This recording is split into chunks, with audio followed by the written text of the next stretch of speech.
Cerita dalam chapter 1049 nanti akan dimulai dengan memperlihatkan Luffy dan Kaido yang masih beradu serangan di udara.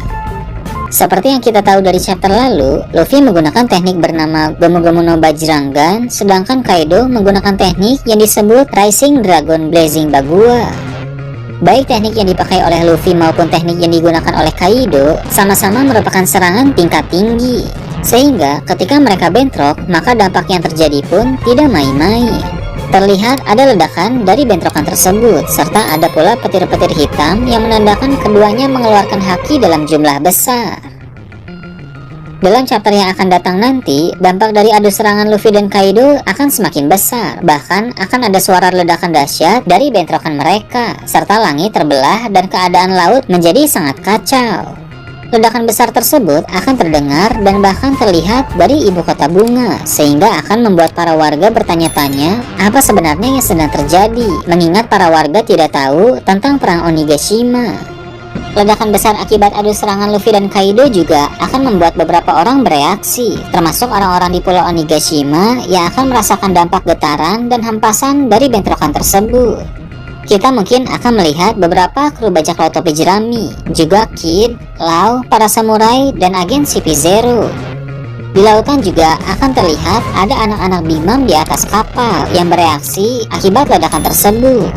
Sepertinya anak-anak Bimam itu memang akan segera terlibat kembali, mengingat sudah lama mereka tidak muncul setelah mereka ditendang jatuh oleh Marco. Kembali ke Luffy dan Kaido, usai terjadi ledakan besar akibat adu serangan mereka, keduanya pun terlempar, yang mana itu menandakan kekuatan serangan mereka bisa dikatakan seimbang. Luffy terlempar ke atas, sedangkan Kaido terlempar ke bawah. Namun, baik Luffy maupun Kaido bisa segera mendapatkan keseimbangan kembali, sehingga keduanya langsung mengambil posisi lagi di udara. Kaido pun berubah ke dalam mode hybrid, tapi kali ini terlihat cukup unik. Sebab mode hybrid Kaido dalam keadaan berapi. Dengan transformasi tersebut, Kaido tentu menjadi lebih kuat dan mengerikan ketimbang dalam mode hybrid yang biasanya. Lalu, Luffy dan Kaido pun kembali saling serang, tapi bukan dengan satu serangan besar seperti sebelumnya, melainkan dengan serangan-serangan beruntun yang saling beradu. Bila adu serangan sebelumnya menonjolkan kekuatan yang besar, maka dalam adu serangan kali ini yang ditonjolkan adalah kecepatan. Dalam mode hybrid yang berapi, Kaido bisa bergerak dengan kecepatan tinggi. Begitu juga dengan Luffy, dia memakai teknik untuk bergerak dengan kecepatan tinggi juga. Karena terlalu cepat, pergerakan Luffy dan Kaido tidak bisa dilihat dengan pandangan mata biasa, sehingga Momonosuke yang menyaksikan pertarungan mereka menjadi kebingungan, sebab tiba-tiba saja Luffy dan Kaido menghilang. Duel antara Luffy melawan Kaido memang sudah sangat dekat dengan babak akhir, tapi dalam proses menuju selesainya duel tersebut, mereka masih akan memperlihatkan beberapa teknik yang luar biasa. Beralih ke dalam kastil, di sana terlihat tubuh Orochi yang telah terpisah kembali ke dalam wujud manusia. Kali ini Orochi benar-benar telah tewas karena stok kepala atau nyawa yang dia miliki semuanya telah habis. Kemungkinan besar akan ada catatan pemberitahuan dari narator bahwa Shogun Wano Kuni telah gugur dalam perang Wano. Bila itu benar, maka admin akan merasa sangat puas karena yang menghabisi nyawa Orochi adalah Denjiro. Denjiro merupakan orang yang paling pantas untuk melakukan hal tersebut, mengingat dalam waktu lama Denjiro menahan penderitaan dengan berpura-pura menjadi bawahan Orochi. Denjiro yang telah menghabisi Orochi dan menolong Hiyori pun mencari jalan keluar.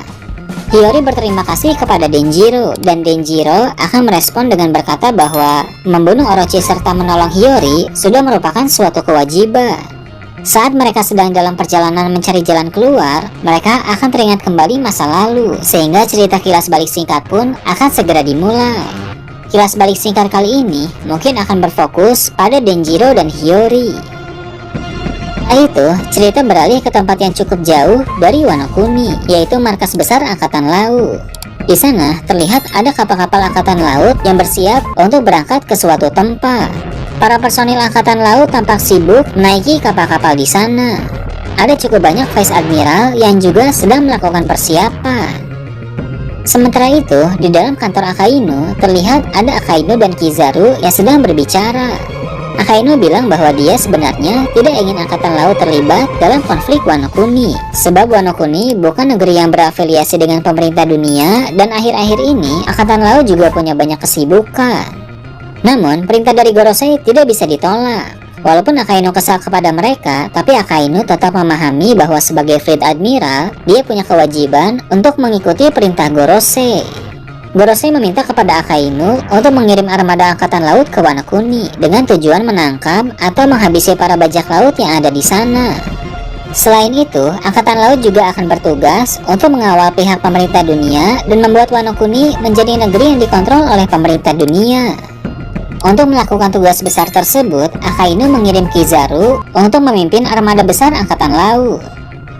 Sejak pertama mendengar tentang Kaido dan Big Mom yang akan bertemu di Wano Kuni, Kizaru memang telah bertanya kepada Akainu apakah Kizaru harus pergi ke sana. Namun, saat itu Akainu masih belum memberi perintah apapun. Baru sekarang inilah Akainu benar-benar meminta Kizaru untuk pergi ke sana.